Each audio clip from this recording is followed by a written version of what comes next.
Assalamualaikum warahmatullahi wabarakatuh. Kembali lagi kepada tim Ceren. Hari ini konten aku tak ada best-best sangat. Aku hanya nak tunjuk aku buat video guna stand apa. Stand aku ialah stand ni.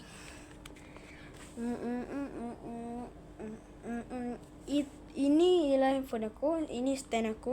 Stand ni boleh tinggikan. So aku biasa buat mukbang macam ni aku buat.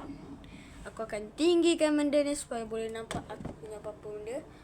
So kawan mesti nampak kan aku kan. Mesti orang nampak kan. So guys, konten aku hanya tak ada apa-apa pun sebenarnya. Konten aku hanya nak tunjukkan kamera tu je. Tengok aku tengok cermin. Tu. Cermin aku tengok kat sini.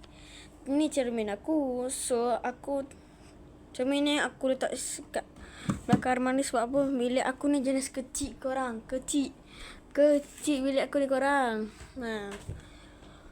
Okay, so kalau korang ada idea cermin ni nak letak apa, aku boleh letakkan. So aku tak tamat kau konten lagi. Sabar. Let lu. So sekejap.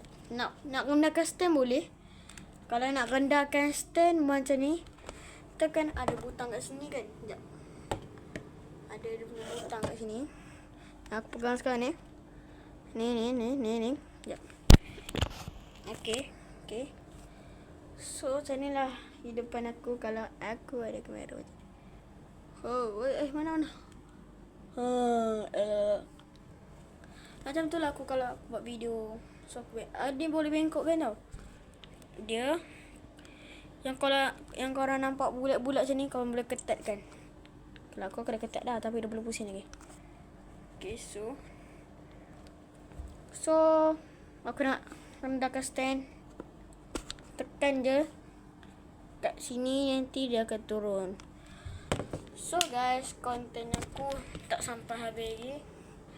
Aku nak buat konten yang berapa atas sangat aku punya ni. Wah, ni bawah je. Aku tengok kat cermin sekejap. Allah, macam mana nak stand ni?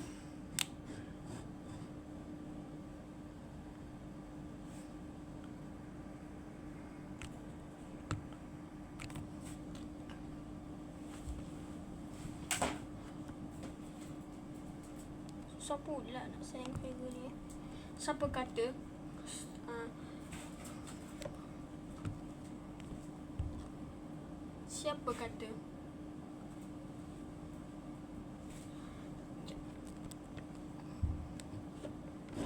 Siapa kata jadi setting kamera best? Mana best korang? Tak best. Kau bayangkan betapa penatnya aku buat konten untuk korang. Mukbang kali 8 tu sikit je orang tengok. Apa ni korang tengok banyak sikit. Bagi banyak views aku yang semua konten yang lain. So aku tak tamatkan video ni lagi. So aku sebenarnya tengah penat. Aku baru balik sekolah kawan. So aku ada pasal ekor. Nak tengok kan? Ekor baru aku tunjuk Itu ekor aku. So ini jam. Ini adik aku contoh semua ni. Itu baju-baju aku. Malah nak tahu almari. So jom kita tidur. Bye. Tapi mana aku tidur kalau aku nak buat konten. So aku nak buat konten. Kita tengok dah petik Aisyah ada apa. Macam-macam konten aku campur kali ni. Nanti aku tulis kat title. Aku cuba buat konten campur-campur. Jom. Ini ialah aku kawan. So ini aku. Okay, jom.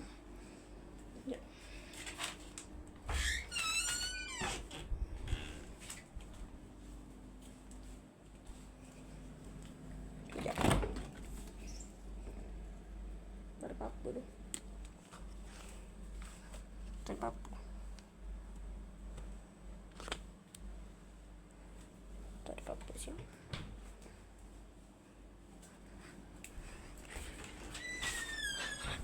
Allahu Akbar. Aku sebenarnya semua video aku tak upload lagi ke tu. banyak video aku tak upload. Aku nak upload sekarang. Okay. So jomlah kita upload. Sampai sini dulu konten kita. Jangan lupa subscribe, like and share video aku. Sampai sini dulu. Bye bye.